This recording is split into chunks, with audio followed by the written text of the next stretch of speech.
In recent months, I've spent some time with local people in towns all over regional New South Wales, towns like Broken Hill, the Central Coast, Orange, Goulburn, Wollongong, Singleton, Tuncurry and Queanbeyan. And in all of these areas, just like in my own electorate of Maitland, there is a growing dissatisfaction with the lack of regard by the government for people in regional Australia. They are sick of the privatisation of their hospitals. They are angry at seeing their state taxes go to pay for infrastructure in Sydney when they have no public transport and terrible roads. They're desperate to stop the violence against women and children in their communities when they are experiencing domestic violence rates sometimes 2.5 times the rates of the rest of the state. In fact, Madam Speaker, when I went out to Orange the other week, I was expecting to be absolutely wowed by the fact that this area had the SAMs, the safety action meetings and the safer pathways rolled out in that community. And I was expecting to see a best practice model of how we deal in this state with issues of domestic violence. And I was saddened, I was shocked, and I was devastated to see that that community does not even have a functioning refuge for women escaping domestic violence. Point of order. What is your point of order? Under the standing orders, that private member statements are to be about your own electorate, not other electorates. No, the member is being not only relevant to her electorate, but relevant to her shadow ministry. And the member for Mile Lakes will take his seat. This is not. This is not. Are about your electorate. There is no point of order. Mile Lakes will take his seat. And just like, Madam Speaker, in my own electorate of Maitland, people in my community, people across regional New South Wales are outraged by the centralisation of government departments and services, the closure of regional offices, the reduction of hours at Service New South Wales offices, taking jobs out of our communities. And even in my own community, looking at Port Stephens, they're having to build their own refuge because there is no availability for people there. And that refuge will service women from Maitland who will be going over there to escape domestic violence. And, Madam Speaker, people are so concerned about this.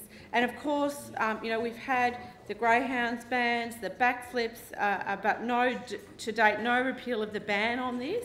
We've had hairdressers in my electorate who are very concerned. You know, they have the Minister for Innovation and Better Regulation coming here and telling them that they would no longer require the qualifications that are essential to the health and safety of workers, and indeed hairdressing clients in every town and village across the state, and that's impacting on my community in Maitland. And what about commercial fishers? There's people in my community who are commercial fishers, and today we saw the tabling of a 10,000 signature petition on this issue in the government. And I actually spoke to the Deputy Premier about this last week as we shared a polling booth in Orange, and I said to the Deputy Premier that it was time that he, as Minister for Small Business, turned his attention to the fishing industry, that it was time to halt this crazy process which has been going on for so long and causing such anxiety and angst in the fishing community. So how has he responded? So he's actually appointed, you know, or the National Party has appointed Niall Blair to the Deputy Leader of the Nationals.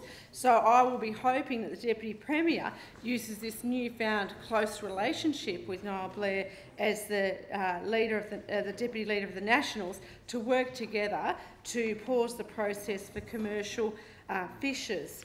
And of course, I really am concerned most significantly about the issues in my community, which are just appalling. Schools in my electorate are under-resourced to the tune of nearly $14 million in maintenance backlogs, the most in the Hunter. Now, the Education Minister has promised $330 million in maintenance funding over the next 2 years, but he has only committed to spending 2.6% of this on Maitland schools. And I have schools in my electorate, a school that has no access to good quality sewerage. They are on a septic tank which leaks, which is creating sickness for those students in that school and the teachers. And it's appalling, and he won't meet with me. So and this is what I am so concerned about, how this government is dealing with regional areas like mine. Students are in substandard environments, and in the last 5 years, as that school's reached capacity, the government has done nothing to increase the capacity. Now, I'm not the only member in this place representing rural and regional Australia. Many sit opposite, but their communities are feeling let down by them, and I look forward to more messages from regional Australia.